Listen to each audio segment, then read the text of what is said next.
friend of mine. I got to know him toward the end of his life. He was an unbelievable champion. Went to that school, right? He went to that special school, and he used to love it. And it's known for that. It really was something. I've been there. Up next are the 2025 NCAA Women's Tennis Champions, the Georgia Bulldogs, who just captured their third national title. Stand up, please. Right. Sofia Rojas sealed this team's incredible victory, losing a first set before roaring back to dominate the next two and clinch Georgia's sweep over the team from Texas A&M. And all I can say is go Bulldogs. That's a great state. I love that state. Did very well there, too, in the election. You know, I only like the states that I win, so it's one of those. But thank you very much. Congratulations. That's really fantastic. What a great job. That's not easy. Winning in tennis, that's a tough thing to do. I play tennis a little bit, not quite at that level, not quite, but that's a great thing. Congratulations. Thank you very much for being here. Thank you. Thank you. Also with us are the 2025 National Collegiate Women's Bowling Champions. They gave me a beautiful jacket. The Youngstown State Penguins. You know, the jacket's been gone over. Where are you? The jacket's been X-rayed, gone over by Secret Service at a level that doesn't look the same. It just doesn't. They've gone over it to levels that you wouldn't believe. But I want to thank you very much. It's beautiful. The team rolled their way into history with the program's first ever national title. Wow. Senior Madison Marks. Where's Madison? Congratulations. That's incredible. Was unstoppable in the finals and was named the first team All-American, and that's a big thing to be named first team All-American. So what would you average in bowling, Madison? I ended my college career at like a 208 average. 208. That's fantastic, man. That's great. So congratulations. It's not easy bowling. I've tried it. It doesn't work too well for me. It's very difficult. Actually, it's very difficult. And it's supposed to be one of the best teams in many years beyond everything else. So thank you very much. Congratulations for being here at the White House. Thank you. And we're also proud to recognize the 2025 NCAA Women's Soccer Champions, the Florida State Seminoles. They just clinched their fifth national title and back-to-back championships for the second time in the program history. That's amazing. Sophomore midfielder Peyton McGovern had an impressive season. Where's Peyton? Peyton, where are you, Peyton? That's great, huh? Are you that good? Are you going to turn pro? I think so. I think you will. Have a feeling. Finding herself in the starting lineup for 18 games, it was ultimately named the 2025 All-Tournament team. And senior defender Claire Rain earned her second national title playing with FSU. And congratulations to all of you. Congratulations. That's a fantastic job. Thank you very much. Really amazing. It's a great school. Finally, we have the 2025 National Collegiate Mixed Rifle Champions, the West Virginia Mountaineers, 51 points. Susie, we dominated West Virginia, maybe even more than you dominated the rifle world, Coach. I don't know. But I love that state. That state is the greatest. It's such an incredible group of people. And think of it, for their 20th national shooting title, and the coach was there for all of them or most of them? All of them? Just about all of them. That's amazing, and I just want to congratulate you. West Virginia is a great place. It's a great state. So many friends there. We've been there a lot.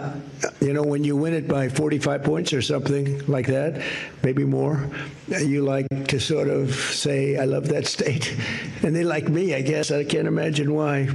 But for you to win, that's I know how difficult it is, so congratulations to all very much. This was the school's record as the #1 most winning program in collegiate rifle history. So you have the #1 school in rifle history. Congratulations. It's an amazing, amazing accomplishment. So college sports are among America's most cherished institutions, a tradition where lessons learned on the playing field shape the character of winners. And you are winners. You wouldn't be here if you weren't. The athletes here today represent the very best of that grit and determination and teamwork. That's why under my administration, we're fighting hard to save college sports. What's happening is crazy. It's crazy. And what we want to do is help athletes, or like all of you in this room. And as soon as I took office, I ended a terrible injustice and banned men from competing in women's sports. I don't know if anybody agrees. Does anybody agree with that, that men should be able to play in women's sports? Would you like to raise your hand? Well, so far I have never found anybody, but they say it's an 80-20 issue, but I've never been able to find anybody, so I think it's a 99-1. Maybe it's a little bit more than that, Coach, right? Maybe it's 100-0. I campaigned on that one all the time. I say there will be no men in women's sports, and people would go crazy. But I mean, but you're politically correct, so.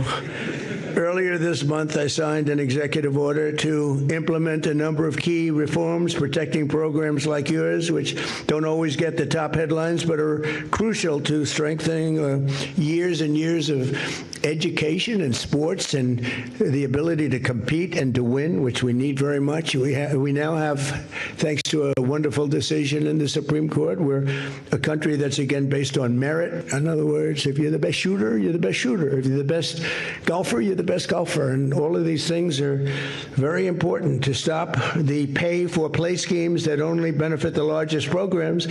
We will only allow one no-penalty transfer through the transfer portal.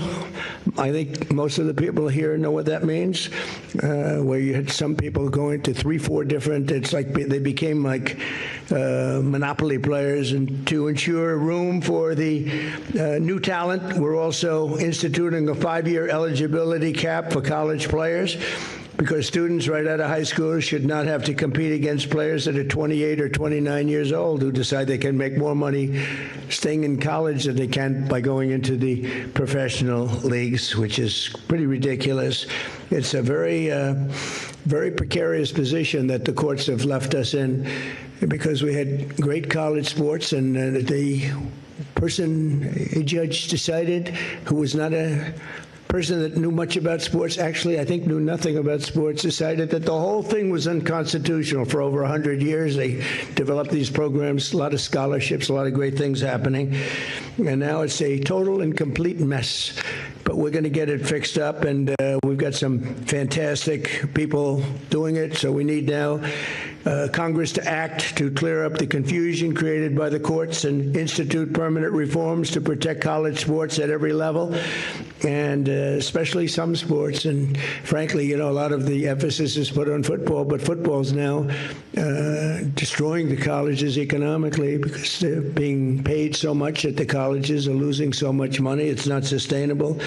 So in recent weeks, the White House has convened many of the most respected sports figures and commissioners in the nation. We had all of them here, just about all of the top people, 64 of them, including Nick Saban, one of the greatest coaches ever, Randy Levine, the head of the New York Yankees, Bryson DeChambeau, a rather good golfer. Was he pretty good, Coach? He'd make your team even, right?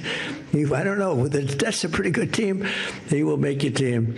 Tim Tebow, a wonderful guy. Charlie Ward, Adam Silver. This incredible group developed a strong set of recommendations, and my administration is committed to working with Congress to get them through. I signed an executive order instituting those recommendations, and it's going to take it up a long way. It's going to take it a long way. 75% of Olympians competing for Team USA played as college athletes. If we don't straighten out this, we're not going to have much of an Olympic team, because you have so many of these sports, especially certain sports where it's like the minor leagues. You could call it the major leagues. You could call it whatever you want, but we train unbelievable athletes to go in and win the gold medal. And without college sports, without your ability to go into college sports and compete and learn really how to play and get better, not going to have much of an Olympic team anymore. Many of America's greatest CEOs and entrepreneurs learned discipline, courage, and drive through playing sports in college. And I loved sports. I mean, I was so helped in my life by sports. Saving this tradition is not only a matter of fairness and sportsmanship, it's a matter of national pride and national greatness indeed. All of you have battled your way to the absolute top in sports, and now you have an administration that's fighting just as hard for you as you fight for our country, and you have for our country. So I want to congratulate you. You know, you're a group of real champions. I know what it is to win in sports and win in life, but To win in sports is, I always say it's a microcosm of life.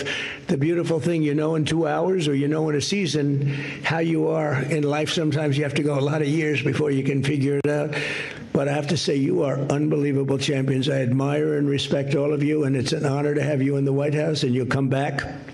And who knows, someday you might, one of you or two of you or three of you, Susie, what do you think, might come back as me. You don't want that. I don't think you want that. I don't think, it's not worth it. But it's an honor to have you here, and congratulations. And here we have some beautiful trophies, as you see. And we're going to be giving things out, and we're going to be seeing maybe some of you later. You're going to hang around and enjoy the White House for a little bit. And thank you very much for being here. Appreciate it. Thank you very much, everybody.